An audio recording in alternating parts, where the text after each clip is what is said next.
What is going on, guys? My name is Chris and welcome to this Division video. In today's video I'm going to be talking about all the 24 talents that are there and giving you a breakdown of each one. Before we get started, the winner of last week's giveaway is up on the screen now. Thanks so much, and make sure you do subscribe for more giveaways such as this one. All you gotta do is be a subscriber and leave a comment down below. It's just a random Control Freak product and I'll make sure I'll get it out to you. So let's get straight into the video. I hope you guys enjoy, and make sure you do leave a like. Let's reach for 2 likes. That would be beautiful. Anyway guys, let's get into it. Coming up first, we have Adrenaline, and that is use a medkit when not at full health to receive an overheal. This is basically a boost to your medkits when you're on low health. Coming up next, we have Shock and Awe, and that is suppress a hostile to increase movement speed by 25% for 10 seconds. Average is enough, and it really doesn't need an explanation.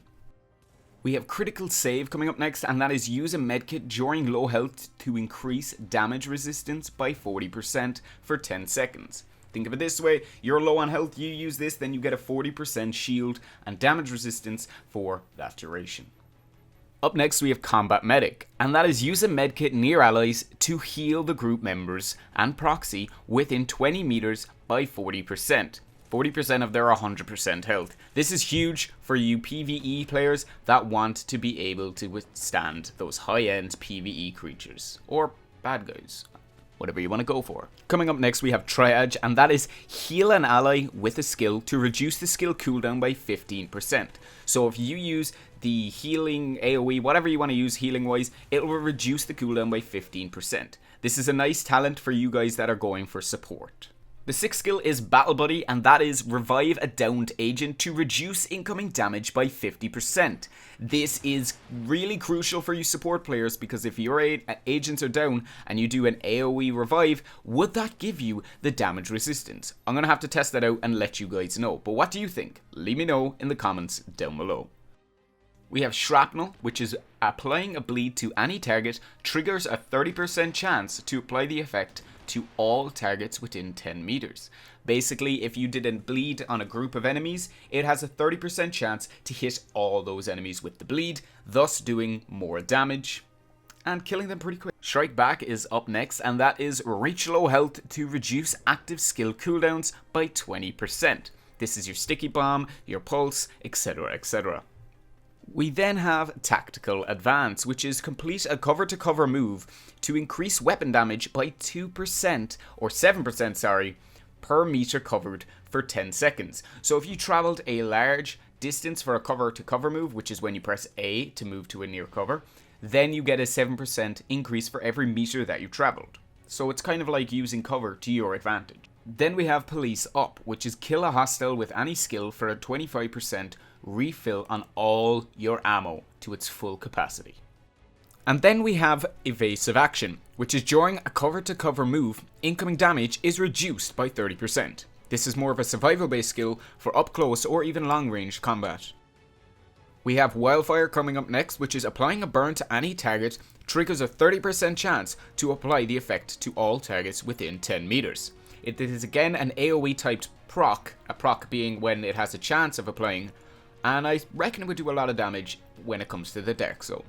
We then have Demolition Expert, and that's kill a hostile with an explosion to increase explosion damage by 40% for 15 seconds, such as your grenades, flashbangs, and molotovs.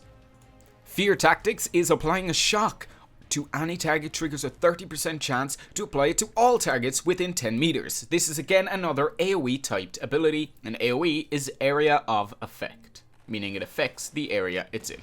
Thought I'd give that little breakdown because I got a bit of grief from the last video. After that, it's Tech Support, and that is kill a hostile with any skill is deployed, while any skill is deployed, to extend its duration by 10%. Effectively, if you kept killing hostiles around your turret, it would stay there infinitely. Or indefinitely? I don't know my English. Death by Proxy is another tech skill, and that is destroy a hostile developed skill to increase skill power by 20%. You destroy someone's turret, you throw your turret down afterwards, and it will be increased by 20%. Steady hands is enter any cover to reduce recoil by 25%. If you had a stock grip on this that gave you a good reduction of recoil, this would be the skill to go for if you're going for long outbursts of firefights. After that it's precision, and that's headshot a hostile to pulse them for 10 seconds. Pulse them means that it will basically send out a pulse revealing the area of effect, revealing the enemies, and would it give you the pulse bonus? I'm not too sure. Correct me if I'm wrong on this one though, because I may or may not have got it right. Desperate Times is then a reduce low health to increase blind fire. Now basically when you reach low health, your blind fire is increased by 20%. This is firing from the hip or firing over cover. You will notice it when you do shoot and you're not actually aiming in, but it will fire over and give you a slight reticule. Then we have Repo Reaper, which is kill a hostile with a sidearm to receive 1 magazine for your primary weapon. This would probably be a very good way for snipers to get back the ammo that they need.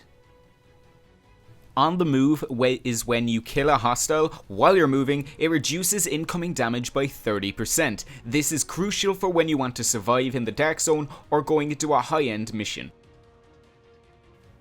We then have Chain Reaction, and damage multiple hostiles with an explosion. It has a 40% chance to do more damage from the blast. Now what that damage percent is we're not too sure, but we do know that it applies a 40% more damage, so you would probably be getting, let's say, 100% of your original damage plus 40, so it's 140% damage.